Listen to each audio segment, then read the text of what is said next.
Bonjour et bienvenue sur ma chaîne Pêcheur d'Hommes, Jésus Yeshua et Dieu fait chair, Alléluia.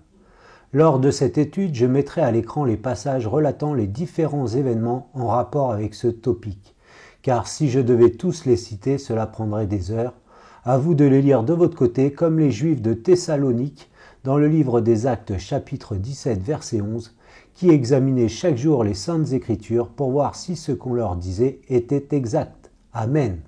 Aujourd'hui, nous allons étudier que les Saintes Écritures, la Bible, enseignent clairement qu'un nouveau temple, appelé Troisième Temple, sera construit à Jérusalem dans un futur très proche. Là où étaient érigés les deux premiers temples du Dieu véritable, le Dieu d'Israël, c'est-à-dire à la place du dôme du rocher, dédié actuellement au Dieu de la Lune, l'idole païenne du mahométisme. Le rocher se situant sous ce dôme est considéré comme étant la pierre angulaire d'où a commencé la création du monde par le Dieu véritable, le Dieu d'Israël. Et c'est l'endroit choisi par notre Dieu pour l'emplacement du Saint des Saints du premier et du second temple. Et sur la photo, vous pouvez voir le carré où était l'arche de l'Alliance et le rouleau de la Torah qui se situait sur le côté de l'arche. Et ces dimensions sont exactement celles décrites dans le livre de l'Exode, chapitre 25, verset 10. Le premier temple a été construit à cet endroit par le roi Salomon, puis a été détruit par Nabuchodonosor, roi de Babylone, en 586 avant Jésus-Christ, Yeshua Mashiach, à Tisha B'Av, qui signifie le 9e jour du mois de Av, c'est-à-dire le 5e mois, juillet-août. Le second temple, lui, a été construit au même endroit après le retour des Juifs de la captivité babylonienne en 516 avant Jésus-Christ, Yeshua Mashiach, et a été détruit par Titus en 70 après Jésus-Christ, Yeshua Mashiach, de nouveau à Tisha B'Av. Cette destruction du second temple est un accomplissement de ce qui avait été prédit par Jésus-Christ, Yeshua Mashiach lui-même, et par son prophète Daniel. Alors lisons le livre de Daniel chapitre 9 verset 26 et le livre de Matthieu chapitre 24 verset 2 où il est écrit: Et après les 62 semaines, le Messie sera retranché et n'aura rien. Et le peuple du prince qui viendra détruira la ville et le lieu saint. Et la fin en sera avec débordement, et jusqu'à la fin il y aura guerre, un décret de désolation. Et Jésus Yeshua leur dit: Voyez-vous bien toutes ces choses? En vérité, je vous dis qu'il ne sera laissé ici pierre sur pierre qui ne soit démolie. Cette prophétie de Daniel prédisant avec précision que le Messie viendra avant la destruction du second temple, est accomplie en 70 après Jésus-Christ Yeshua Mashiach, jusqu'à 40 ans après que Jésus-Christ Yeshua HaMashiach ait été retranché par sa crucifixion pour nos péchés, comme prédit par son prophète Daniel, ainsi que dans les psaumes chapitre 22 et dans le livre d'Isaïe chapitre 53. Maintenant commençons notre étude, car le troisième temple existera durant la grande tribulation. Daniel fait référence à ce temple lorsqu'il prédit que les armées de l'antichrist islamique profaneront le troisième temple et qui feront cesser le sacrifice continuel au milieu des tribulations, c'est-à-dire autour de la Pâque Pessah, et qu'ils mettront l'abomination, c'est-à-dire l'antichrist. Alors lisons le livre de Daniel chapitre 11 verset 31 où il est écrit: Et des forces se lèveront de sa part, elles profaneront le sanctuaire, la forteresse, et feront cesser le sacrifice continuel, et mettront l'abomination qui cause la désolation.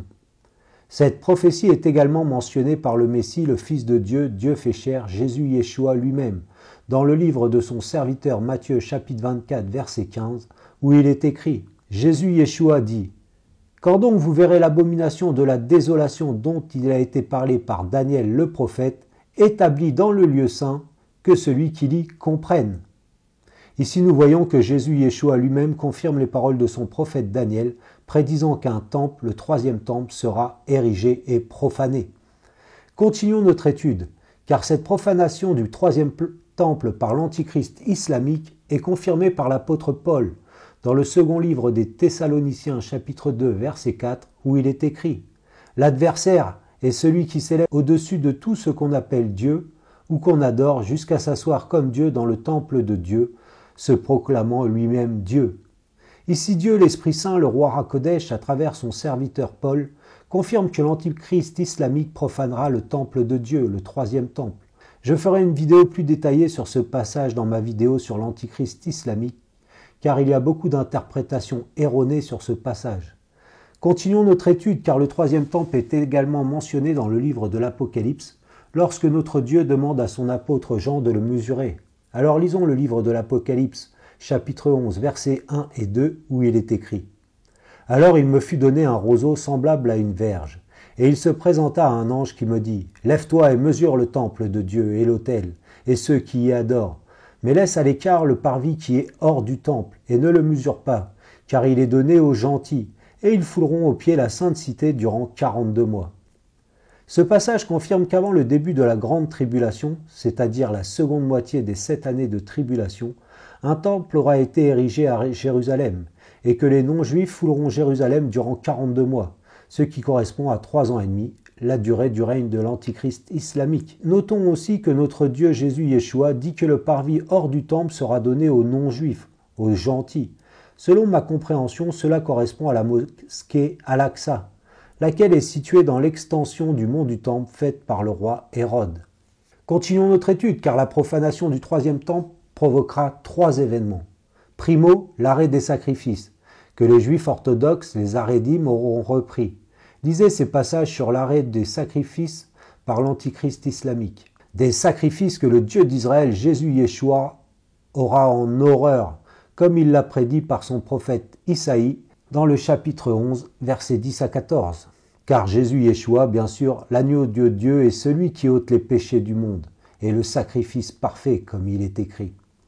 Le second événement, c'est l'abomination, qui est l'antichrist islamique profanant le troisième temple en entrant dans le Saint des Saints, là où était la présence divine de notre Dieu Jésus Yeshua, et où seul le souverain sacrificateur pouvait entrer une fois par an à Yom Kippour. Le troisième événement, c'est la désolation de Jérusalem, c'est-à-dire sa destruction.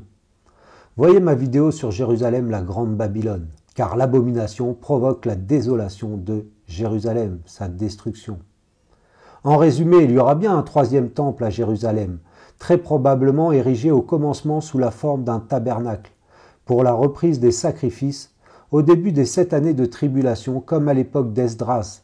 Puis, comme pour le second temple, une structure appelée troisième temple sera ensuite construite autour et au-dessus de ce tabernacle. Sachez que les juifs orthodoxes, les Haredim, ont fabriqué l'autel des sacrifices et tous les ustensiles pour le troisième temple, et ils sont prêts à les utiliser à tout moment.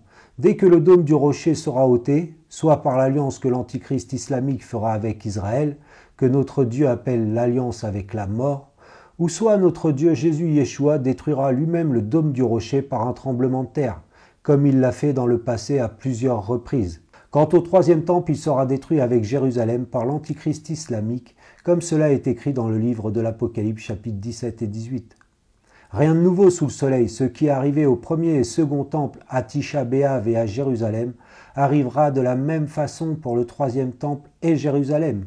Puis lors du retour du ciel à Yom Kippour du Dieu véritable, Dieu d'Israël, Jésus Yeshua, lorsqu'il posera ses pieds sur le mont des Oliviers, la topographie de Jérusalem et de toute la terre changera radicalement.